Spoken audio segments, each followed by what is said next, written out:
Okay, right now you're talking to thousands and thousands of people around the world. What would you like to pass on about your company, and what kind of opportunities do they have with you? Sure, I mean, we are one of the only 3 or 4 companies in the world which basically can participate in the whole 9 yards of industrial water treatment, i.e. right from what we call the pre-treatment through demineralization, through waste recycle, the desalination, and again putting all of it back into the front end for use. And that really positions us in a very unique situation for the size of the company we are. And again, thanks to the Exim Bank of US, we have been able to stay very competitive in the global marketplace, and we have been able to participate in a lot of local domestic business as well. Take the Marcellus Shale.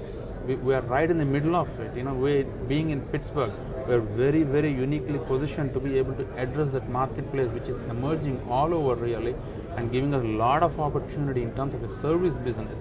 This is all business with gas operators, who have some real nasty water coming out of their fracking process that they are really putting through, and we are right there, right in the middle of it, being able to take that opportunity as well.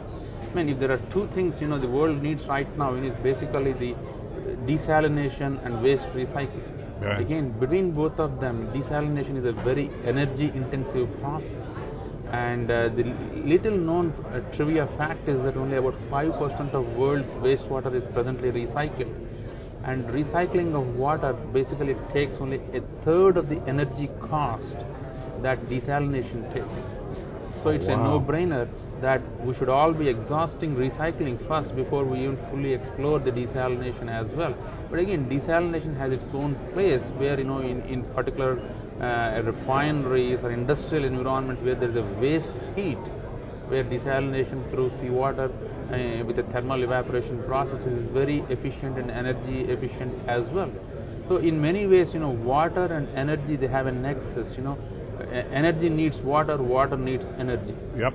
So from that standpoint, with the oil prices where they are, and there is the increasing need for fresh water, whether it be for industrial uses or the municipal uses or infrastructure uses for that matter, we participate in the water business in all its forms. We provide the equipment, we provide service, we provide maintenance support, we provide BOOT services, wherein we actually build, own and operate the plants for the customer. Wow. So we have a wraparound solution for the industrial and infrastructure water markets, wherein we can provide a solution in whichever way the client requires us to.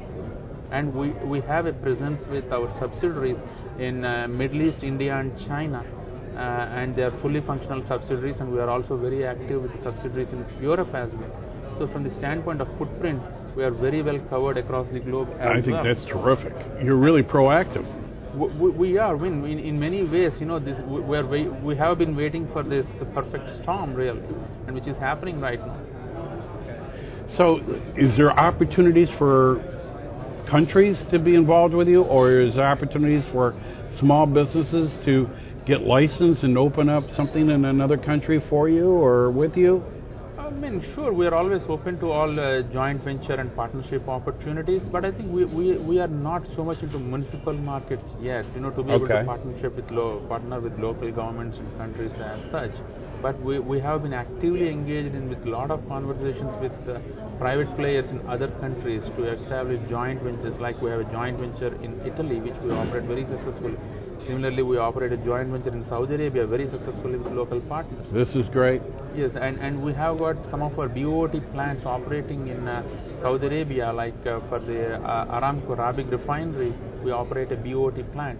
Similarly, for the airport of Jeddah, where they did a terminal expansion, they wanted additional desalination water, and we have put up, along with our partners, a desalination package, wherein we are a minority investor as well, and we are providing water for the last about 2 to 3 years now. Similarly, in the Jeddah refinery, we are doing it for the last 5-6 years now. Similarly, in India, Reliance Industries is one of the world's largest oil companies, emerging companies as such in oil and gas space. They operate the world's largest grassroots refinery in India, and we are a water treatment provider for them on a BOT basis as well as equipment supply basis as well. and we recycle refinery waste, which is considered one of the most nastiest wastewater streams. And we do it on a BOT basis, which means we are putting our money where our mouth is. Well, I'll tell you, this is amazing. And it's amazing growth. It's an industry that you're waiting is ready to explode. Yes. You're at the right place at the right time. Thank you very much. I mean, it's neat, and your company's prepared to go forward. Yes. But also, ladies and gentlemen, they are involved with Export-Import Bank because they're ensuring their international receivables and working capital. Yes. This is a great tool. You're listening to a testimony right here of how a company could grow their business by employing Exim Bank. Yeah, absolutely. We would not have been here without the support of Exim Bank by all means. This is what our President Venki Sharma says that, we have been able to increase our employment multifold as well because of that. We used to be about 50 or 60 employees in early to mid 90s. We are about 240 employees right now in Pennsylvania and Wisconsin as well. And here's a company come from Pittsburgh all the way down the line like this. This is dynamite. Well, this has been a thrill to have you on the show. Thank you very much, Howard. And it's called Aquatech. Yes. And you can go on and take a look at them at aquatech.com. Okay. And we've been talking to Mrama Subbarao. Did I say that right? Mrama Subbarao. Okay. We'll get there. We'll get there. You can call me Joe. Okay? Get even, okay? Yep. This has been wonderful. Do you mind if we have you back on the show? Not a at problem another at time? all. Not a We'd problem love at to all. we'd love to keep the progress going. Same here. And it's a great example, and it's a great you're using a great tool here called Exim Bank's financial packages. We do. So we wish you all the success there. Thank you very much, Howard. Thanks for the opportunity again. Are you kidding me? It's a pleasure. Thank you.